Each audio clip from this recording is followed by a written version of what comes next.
Hi friends, இன்றைக்கி நம்ம கிச்சனில் பன்னீர் ஃப்ராங்கி எப்படி செய்யலான்னு பார்க்கலாமா? அதுக்கு ஃபஸ்ட்டு மாவு ரெடி பண்ணிக்கலாம். அதுக்கு 2 கப் அளவுக்கு மைதா மாவு எடுத்துக்கிறேன். 1 முட்டை, 1/2 டேபிள் ஸ்பூன் அளவுக்கு உப்பு, 1 டேபிள் ஸ்பூன் அளவுக்கு ஆயில், கொஞ்சம் கொஞ்சமாக தண்ணி சேர்த்து ஒரு சாஃப்டான மாவாக ரெடி பண்ணிக்கலாம். மேலே கொஞ்சமாக ஆயில் அப்ளை பண்ணி 1 மணி நேரம் ஊற வச்சுக்கிறேன். அதுக்குள்ளே நம்ம ஸ்டஃபிங் ரெடி பண்ணிக்கலாம். பன்னீரை குட்டி குட்டி க்யூப்ஸாக கட் பண்ணிக்கிறேன். இது ஹோம்மேட் பன்னீர். எவ்வளோ சாஃப்டாக இருக்குது பாருங்கள்.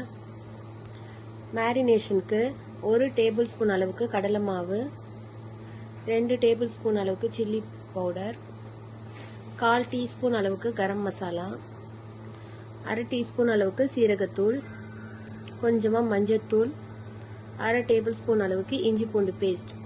இது எல்லாத்தையும் ஒரு பவுலில் சேர்த்து நம்மளோட பன்னீரையும் சேர்த்து மிக்ஸ் பண்ணி 1/2 மணி நேரம் ஊற வச்சுக்கலாம். இப்போ ஒரு தோசை தவாவில் கொஞ்சமாக பட்டர் சேர்த்துட்டு ரெடி பண்ண பன்னீரை கொஞ்சமாக சேர்த்து ஃப்ரை பண்ணலாம். மீதி இருக்கிற மசாலாவில் ஒரு வெங்காயம், கொஞ்சமாக கேப்சிகம், தக்காளி போட்டு பரட்டி வச்சுக்கிறேன். நம்மளோட பன்னீர் 2 சைடும் வெந்ததுக்கப்புறம் வெஜ்ஜீஸ் ஆட் பண்ணிக்கலாம்.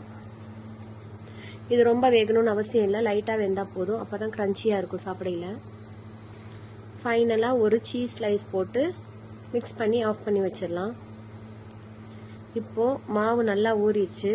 அதை ஒரு மெலிசான பரோட்டாவாக தேய்ச்சிக்கலாம். தேய்ச்ச பரோட்டாவை தோசைக்கல்ல போட்டு சுட்டு எடுத்துக்கலாம்.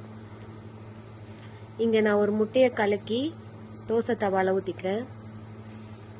1 சைடு வெந்ததுக்கப்புறம் மேலே பரோட்டாவை போட்டு கொஞ்சம் வேக வச்சுக்கலாம். இப்போது நம்மளோட ஃப்ராங்கியை ரெடி பண்ணிக்கலாம்.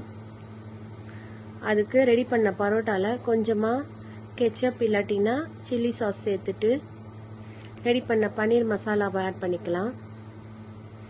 கொஞ்சமாக சீஸ் துருவி சேர்த்து நம்மளோட பன்னீர் ஃப்ராங்கியை என்ஜாய் பண்ணலாம். இந்த வீடியோ உங்களுக்கு பிடிச்சிருந்தா லைக் பண்ணுங்க, ஷேர் பண்ணுங்க, மறக்காம சப்ஸ்கிரைப் பண்ணுங்க.